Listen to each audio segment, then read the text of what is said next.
Yo, what is going on, people? It's your boy State, and we are back. Some of this Gears of War Insane Campaign, Section 3-6. And you at this part where you gotta, you got all these like fences and turrets all over the map, and well, yeah, pretty much all over the map. Basically, for me, I like to take them out first, get them out the way, especially those turrets. Like, if you get into their line of sight, they will tear you up. But I'm not really, obviously not gonna show me destroying all the turrets and all that. That's kind of boring.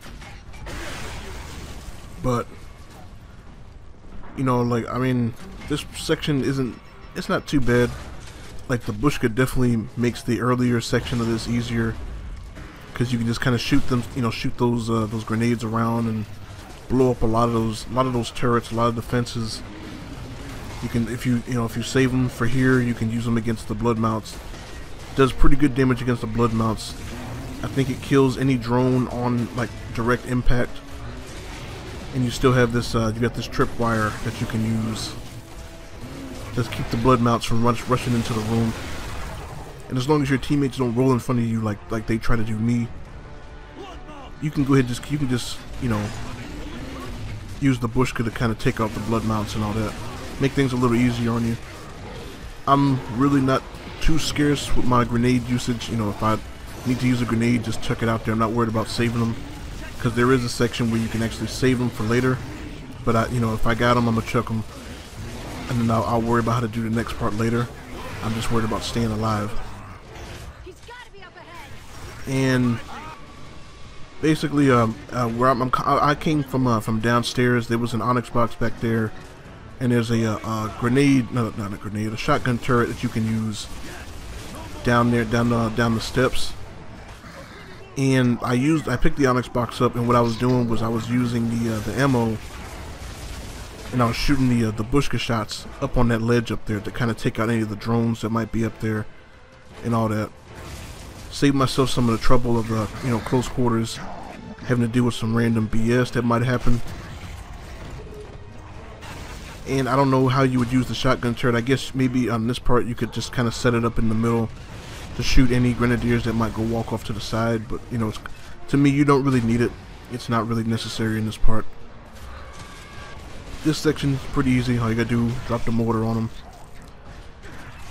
And to me, honestly, the hardest part about this section was walking out with 3 stars, because I think I had actually done it twice before this run, and walked out with like 2.5, 2 3/4 stars.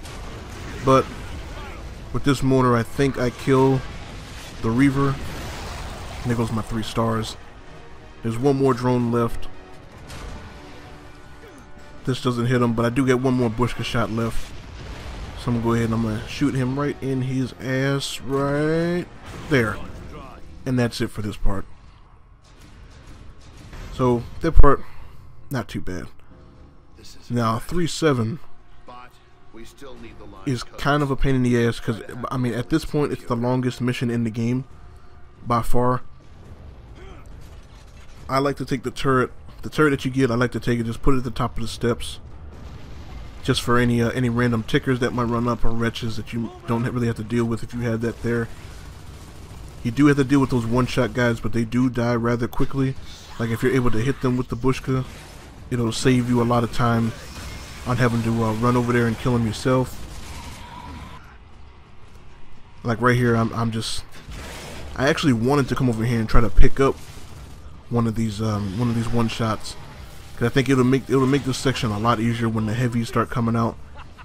But I guess whenever they put them away, they just kind of shove them back into their pocket and keep it moving.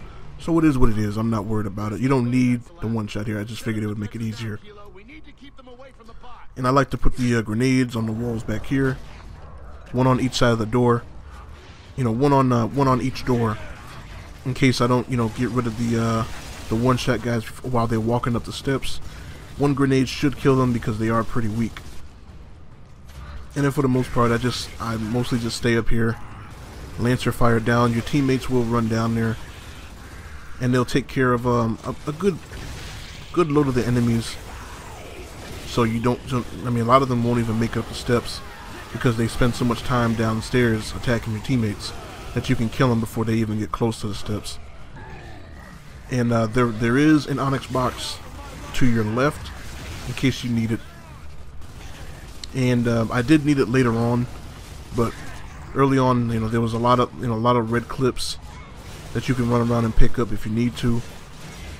And whenever the door behind me opens up, where the bot goes in to hack the machine, there is an ammo box in there that does respawn, so you can always go back and just pick that up. You know, there is a boom shot back there in the room where the shotgun turret is, so you can go back there, pick that up. There's a lot of Lancer ammo down there, so you know, you really don't have too much problem as far as running out of ammo and supply. I just randomly choose to chainsaw these guys because you get extra points for it. Not that you really need the extra points with the amount of enemies that you get on this section, but you know, I guess you know, the quicker I get to my 3 stars, the less I have to worry about it. And right here, I actually would recommend not doing what I did. Like I could have died here very easily because I was kind of sandwiched in between 2 maulers, and for some reason he's just standing there chilling, hanging out. And you know, I could have died over there, but you know, they decided to let me live, and I got over here luckily just in time to draw his attention away from the bot before he killed it. And you know, once I take care of him, once you take care of this load of enemies, you should be pretty much right at 3 stars, because there are a lot of heavies, a lot of blood mounts.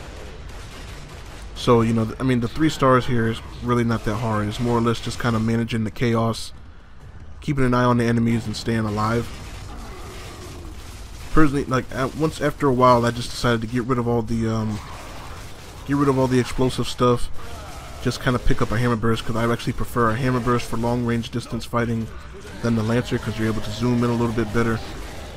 That was pretty dangerous. I could have died there, but where I see it, I needed to kill him anyway. So if he was going to kill me, he was going to kill me, but I needed to kill him, and I knew he had taken a lot of damage, so wasn't too worried about getting up in his face and just putting a whole bunch of bullets into him.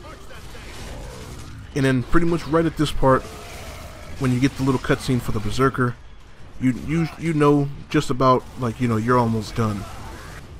And all that's really left are these flame boomers and the Berserkers.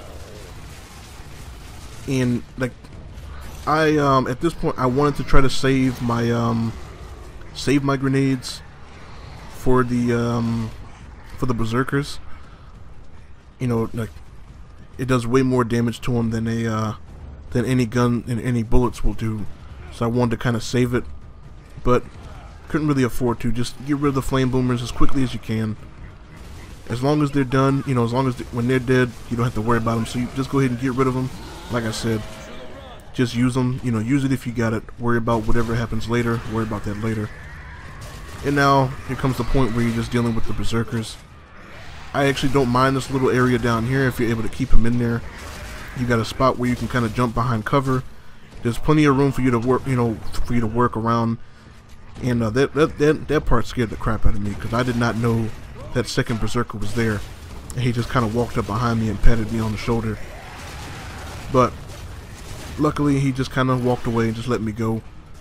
And I'm not going to show the entire gunfight, because I think the whole mission, I died a couple times, once or twice, I don't remember. But I know it took me about 20 minutes to do this part, so you know, this part could have been its own video in itself with how long it was. But as long as you keep a flame, you know, keep the flamethrower stocked, chuck some nades in there, keep doing damage to them. Try to keep an eye on both of them.